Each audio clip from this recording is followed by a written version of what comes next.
Mercedes-Benz Rangers postgame show. In a season described by some as unfinished business, man, the Rangers clearly mean business. After a dominant performance at home on opening night, the Rangers follow it up with a high-octane, dare I say, wild 7-3 win in Minnesota.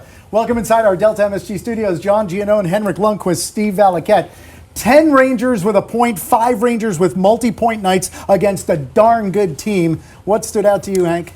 Well, the Rangers, they were absolutely deadly offensively. They didn't create a ton of chances, but when they did, they buried it. And that really stood out to me. And then goaltending, I think that was the big difference in this game. Igor played a lot better than Fleury, and that goes a long way. We know that. Yeah, Fleury looked all of 37 at times tonight. On a night where the Rangers scored 7 against him, Steve, they were scored in a variety of ways, but at least 4 of them had a common theme right after your own heart. Right.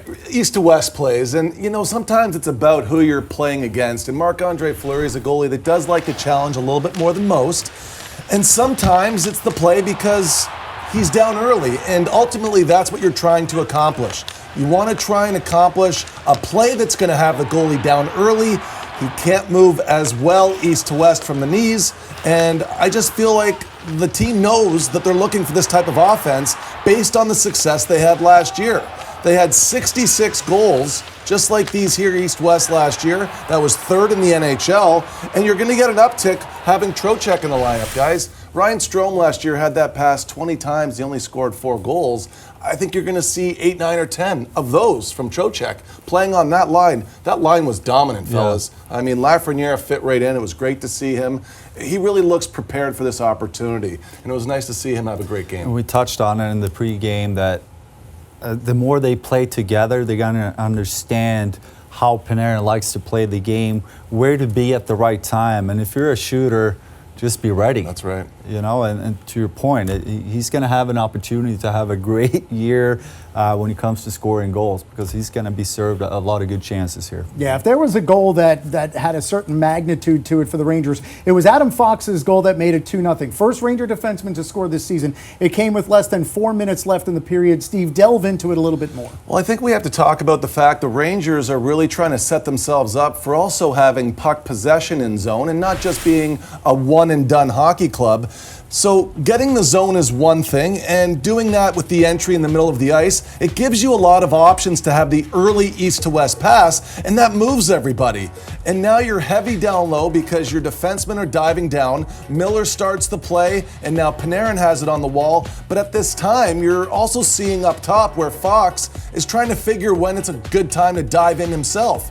And when Lafreniere gets this puck, it really puts everybody on their heels. And you can see how Minnesota really struggles to find people. They turn the wrong way here on Fox. It's a threaded pass, but that's really the hot zone right there, fellas. At the bottom of the circle, it's the biggest rotation you're asking the goaltender to make.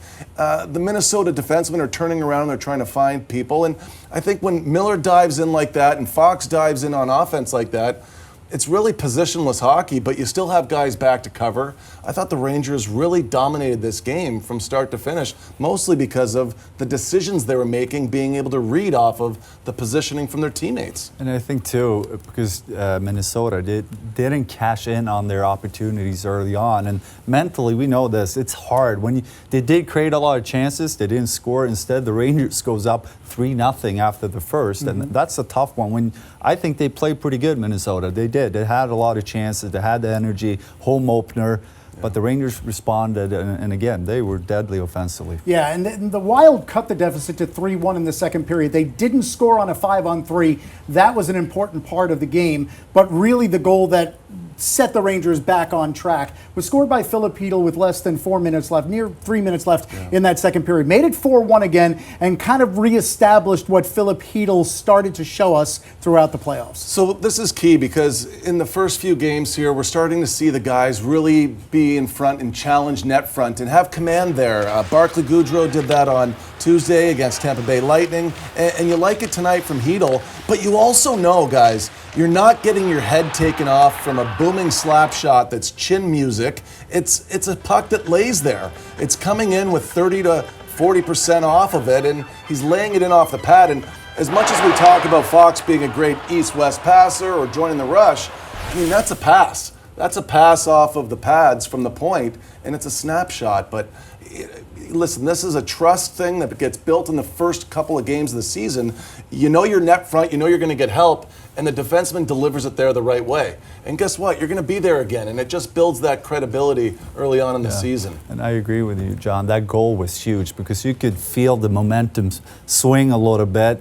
Minnesota created a lot of chances. Finally, they get one on the board, so you were questioning how are the Rangers going to respond here. So that goal really brought them back into the game a little bit and calmed things down because we all know this. The game is about momentum, and when you lose it, you need to work really hard to get it back. And a goal like that really changed things in favor for the Rangers. Yeah, the game got a little loose, a little squirrely in the third period. 4 goals combined in 2 minutes and 2 seconds. And after Minnesota made it 5-2, Kakko with a remarkable individual effort that maybe harkened back to another time in his young Ranger career. We've seen it before. We've seen it before. So it's in him. Offense is in him. It's just the opportunity. And just like Lafreniere, he's built up a lot of confidence now, and nothing gives you more confidence than having the puck on your stick in zone and being able to go around and skate around people like you've been doing it since you were a youth player. Let's go all the way back to Traverse City in Kakko's rookie season. And this is also the Minnesota Wild, the rookie version, but we've seen it before. This is in him, fellas. It's a part of how he wants to play, how he wants to bring the play to the opposition. And I think his preseason has really helped him now understand that I can carry this on and keep this going. And you get through October feeling really good about yourself. Before you know it, you're cashing 3-4 goals a month and you're a goal scorer again. And that's what makes him a special player. He's really strong on the puck, and it also starts with a lot of confidence. But I remember watching him play World Championships when he was a kid, and that's what stood out about his game, how strong he is on the puck. But making the move to the NHL, you're playing against the best players in the world. You might be a little hesitant sometimes and maybe questioning your abilities, but you could see him start to grow into the player I think everybody believes he can be. Yeah, Rangers were 3 in the first, 1 in the second, 3 more in the third. They win at 7-3.